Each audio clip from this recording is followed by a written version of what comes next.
శ్రీనివాస్ మొత్తానికైతే మహాయుతి కూటమి ఇంకా ఘన విజయం దిశగా ముందుకు వెళ్తోంది. మరోవైపు సీఎం పంచాయతీకి కూడా తెరలేచింది. అటు దేవేంద్ర ఫడ్నవీస్ నే ముఖ్యమంత్రి చేయాలి అంటూ కూడా బీజేపీ నేతలు పట్టుపడుతూ ఉంటే ఎక్కువ స్థానాలు వచ్చిన వారికే సీఎం పదవి దక్కాలనే అంశం ఎక్కడ లేదు అంటూ కూడా షిండే కాసేపటి క్రితం కీలక వ్యాఖ్యలైతే చేశారు. తమది సామాన్యుల ప్రభుత్వం, ఇప్పటి వరకు తాను ముఖ్యమంత్రిగా ఉన్నాను కనుకనే అభివృద్ధి సంక్షేమం నచ్చి ప్రజలు ఓటు వేశారన్న వర్షన్ అయితే షిండే వినిపిస్తున్నట్టుగా తెలుస్తోంది. మరి దేవేంద్ర ఫడ్నవీస్ వైపే పాసిబిలిటీస్ ఎక్కువగా ఉన్నప్పటికీ షిండే ఆర్ పవార్ వర్గం వెనక్కు తగ్గితే గనక ఆయనే ముఖ్యమంత్రి అవుతారా లేకపోతే ఈ అంశం పైన కూడా ఒక ఉత్కంఠ అయితే కొనసాగుతోంది. అప్డేట్ మా ప్రతినిధి భూపతి అందిస్తారు. అక్కడి నుంచి భూపతి, చెప్పండి.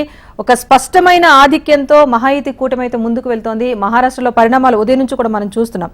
సో ప్రస్తుతం గెలుపు ఖాయమైపోయింది కనుక సీఎం పదవి ఎవరిని వరిస్తుంది అన్న అంశమే తెర మీదకి వస్తోంది. సో అటు షిండే కూడా వెనక్కి తగ్గట్లేదు, పవర్ కూడా తమకేం తక్కువ అన్నట్టుగా మాట్లాడుతున్నారు కనుక దేవేంద్ర ఫడ్నవీస్ కే సీఎం పదవి కట్టబెడితే కనుక వీరి నుంచి ఏమైనా వ్యతిరేకత వచ్చే అవకాశం కనిపిస్తోందా? దాన్ని బీజేపీ ఎలా సర్దుబాటు చేసే అవకాశం ఉంది?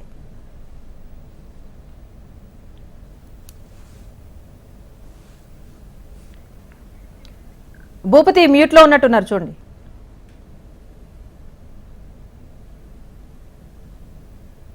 అన్మ్యూట్ చేయండి. ఎస్ రాజేశ్వరి, మహారాష్ట్రలో మహాయుతి ఆధ్వర్యంలో బీజేపీ సర్కార్ ఏర్పాటు చేయబోతుంది. గతంలో సీఎం గా పనిచేసిన షిండే ఆధ్వర్యంలో ఇప్పుడు సర్కార్ ఎవరు ఏర్పాటు చేస్తారనేది తీవ్ర ఉత్కంఠ నెలకొంది. అతిపెద్ద పార్టీగా బీజేపీ అవతరించింది. 140 స్థానాలకు పైగా బీజేపీ విజయం సాధించిన పరిస్థితి నెలకొంది. 145 స్థానాలకు గాను 128 స్థానాల్లో బీజేపీ అభ్యర్థులు అతిపెద్ద లార్జెస్ట్ పార్టీగా అవతరించింది. ఆ తర్వాత షిండే వర్గానికి చెందిన శివసేన పార్టీ 2వ స్థానంలో సాధించిన పరిస్థితి నెలకొంది. అయితే ముగ్గురి మధ్య పోటీ నెలకొంది. ఎవరిని సీఎం చేయాలనేది మాత్రం తీవ్ర ఉత్కంఠ నెలకొందని చెప్పుకోవచ్చు. మహాయుతి పార్టీ ఈ తరపున ఇప్పటికే ముగ్గురు అభ్యర్థులు, ముఖ్యంగా మాజీ సీఎం, ప్రస్తుత డిప్యూటీ సీఎం దేవేంద్ర ఫడ్నవీస్ తో పాటు ప్రస్తుత ముఖ్యమంత్రి షిండేతో పాటు అజిత్ పవార్ వర్గానికి చెందిన అజిత్ పవార్ కూడా సీఎం రేసులో ఉన్న పరిస్థితి నెలకొంది. దీంతో మహారాష్ట్రలో రాజకీయం ఒక్కసారి వేడెక్కిందని చెప్పుకోవచ్చు. మరో 3 రోజుల వ్యవధిలోనే పూర్తి స్థాయి ప్రభుత్వాన్ని ఏర్పాటు చేయాల్సిన అవసరం ఉంది. 25వ తేదీ వరకు మహారాష్ట్ర అసెంబ్లీ రద్దయ్యే పరిస్థితి నెలకొంది. ఈ నేపథ్యంలో అప్పట్లోగా రాష్ట్ర ప్రభుత్వం నూతన ప్రభుత్వాన్ని ఏర్పాటు చేయాల్సిన అవసరం ఉంది. దీంతో ఇప్పటికే బీజేపీ పార్టీ, అటు షిండే వర్గానికి చెందిన పార్టీ, అదేవిధంగా ఎన్సీపీ, అజిత్ పవార్ వర్గం కూడా చర్చలు ప్రారంభం చేసిన పరిస్థితి నెలకొంది. కొద్దిసేపటి క్రితమే ముంబైలో ముగ్గురు నేతలు కూడా మీడియా సమావేశం నిర్వహించారు. మహారాష్ట్ర ప్రజలకు అభినందనలు తెలిపారు. తమ ప్రభుత్వానికి గెలిపించినందుకు ధన్యవాదాలు తెలుపుతూ ముగ్గురు నేతలు, ముఖ్యంగా సీఎం షిండేతో పాటు డిప్యూటీ సీఎం దేవేంద్ర ఫడ్నవీస్, అదేవిధంగా అజిత్ పవార్లు మహారాష్ట్ర ప్రజలకు కృతజ్ఞతలు తెలిపిన పరిస్థితి నెలకొంది. ఒక్కసారి ఫలితాలను చూసినట్లయితే 288 అసెంబ్లీ స్థానాలకు గాను మొత్తం అతిపెద్ద పార్టీగా బీజేపీ పార్టీ అవతరించింది. ఈ పార్టీ 128 స్థానాలు సాధించిన పరిస్థితి నెలకొంది. మొత్తం 149 స్థానాల్లో పోటీ చేసింది బీజేపీ పార్టీ.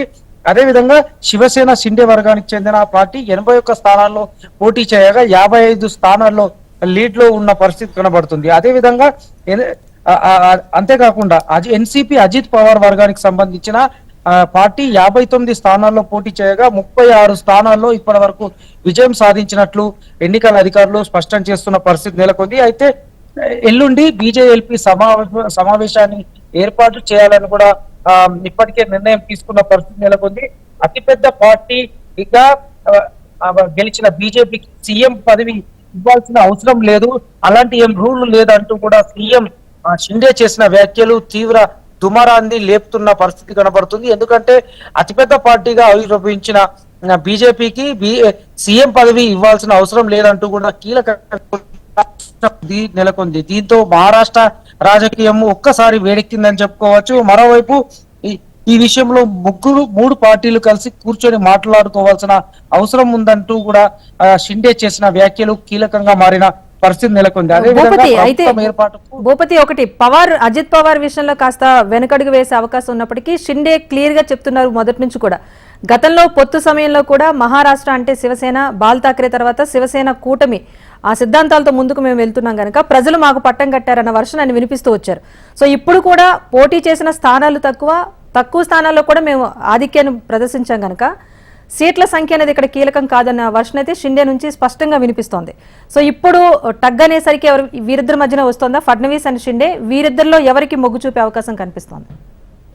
ఎస్ రాజేశ్వరి, అసలైన శివసేన పార్టీ తమదే అంటూ తాము ఎన్నికల్లో నిరూపించుకున్న పరిస్థితి కనబడుతుంది. గత 2022లో జరిగిన పరిణామాల నేపథ్యంలో ఏక్నాథ్ షిండే రాష్ట్ర ముఖ్యమంత్రిగా పనిచేసిన పరిస్థితి నెలకొంది. అప్పుడున్న పరిస్థితుల వల్ల కారణంగా ఈ 2024 పొత్తులు కుదిరిన పరిస్థితి నెలకొంది. ఒకవైపు బీజేపీ పార్టీతో పాటు ఎన్సీపీ అజిత్ పవార్ వర్గంతో షిండే వర్గం పోటీ చేసిన పరిస్థితి నెలకొంది.